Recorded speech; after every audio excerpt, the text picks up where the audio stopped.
دین اور مذہب میں کیا فرق ہے؟ دین کیا چاہتا ہے؟ مذہب کیا چاہتا ہے؟ اور مذہب کا لغوی اصطلاحی معنی کیا ہے؟ دین کا لغوی معنی کیا ہے؟ اصطلاحی معنی کیا ہے؟ ناظرین، آج ہم آپ کے ساتھ اس پر گفتگو کریں گے۔ سب سے پہلے مذہب کا لغوی معنی کیا ہے؟ مذہب کا لغوی معنی ہے روش اور اعتقادات، طریقہ۔ اور مذہب کی اصطلاحی تعریف انسان کی زندگی کے متعلق عقائد، رسومات اور عبادات کا نام مذہب ہے۔ اور آتے ہیں دین پر۔ دین کا لغوی معنی جزا، بدلہ، اطاعت، غلامی اور طریقہ۔ دین کا لغوی معنی کئی معنوں میں آتا ہے، اور دین کی اصطلاحی تعریف وہ طریقہ، وہ ضابطۂ زندگی جو ہر شعبے کے لیے مکمل رہنمائی دیتا ہو۔ یہ دین کی اصطلاحی تعریف ہے۔ ہم آتے ہیں ابھی دین اور مذہب میں فرق کیا ہے، اس پر تھوڑی تفصیل ہوگی۔ یہ جو ہے فرق دو چیزوں پر قائم ہے، ایک ہے انفرادی اور دوسرا ہے اجتماعی۔ انفرادی زندگی میں انسان کی کیا اہمیت ہے؟ انفرادی زندگی میں کیا چیزیں آتی ہیں؟ انفرادی زندگی میں مذہب کیا چیزیں مہیا کرتا ہے؟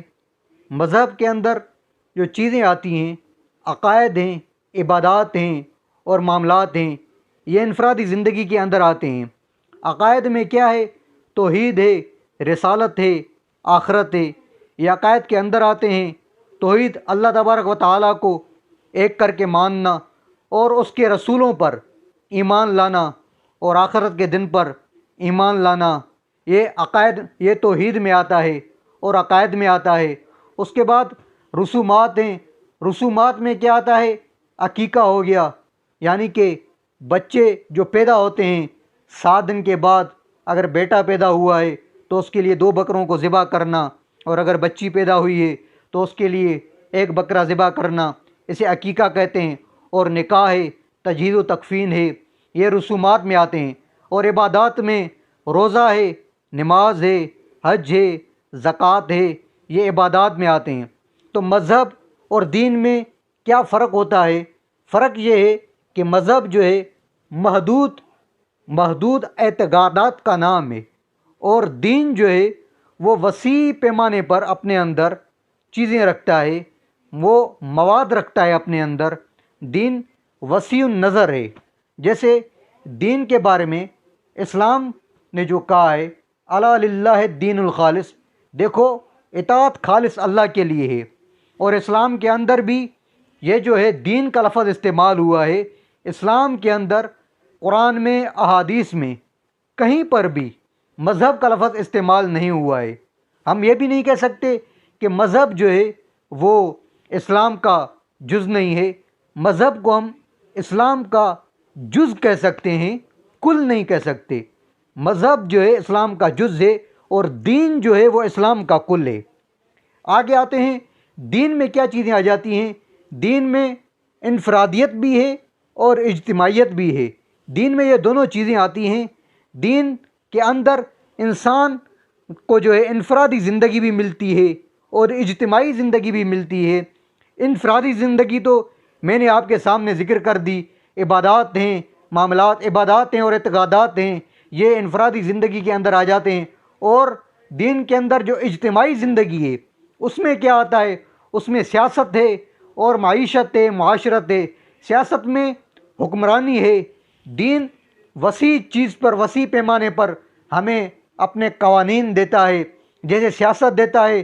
سیاست کے اندر ایک خلیفہ جو ہے وہ منتخب کیا جاتا ہے، پھر خلیفہ وہ اسلام کے تمام قوانین ملک پر اور جہاں پر حکومت ہوتی ہے وہیں پر نافذ کرتا ہے۔ اسلام کے قوانین کیا ہیں؟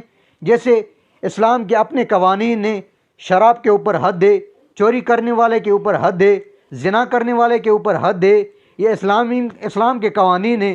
جیسے کسی نے قتل کیا تو اس کے بدلے میں اس کو قتل کیا جائے، اسلام کے قوانین ہیں۔ اسلام جو ہے اپنے اندر، دین جو ہے اپنے اندر قوانین رکھتا ہے۔ ان قوانین کی نظر میں جو ہے ہم دین کو اختیار کرتے ہیں۔ دوسری معیشت ہے۔ معیشت کیا ہے؟ بندوں کو جو ہے ایک آسان نظام جو ہے فراہم کر دیا جائے۔ جیسے مالدار لوگ ہیں، سرمایہ دار لوگ ہیں، یہ ان کا جو زکوٰۃ کا مال ہے غریبوں کے اندر تقسیم کر دیا جائے، تاکہ کوئی بھی انسان غربت کے اندر فاقہ کشی کا شکار نہ ہو۔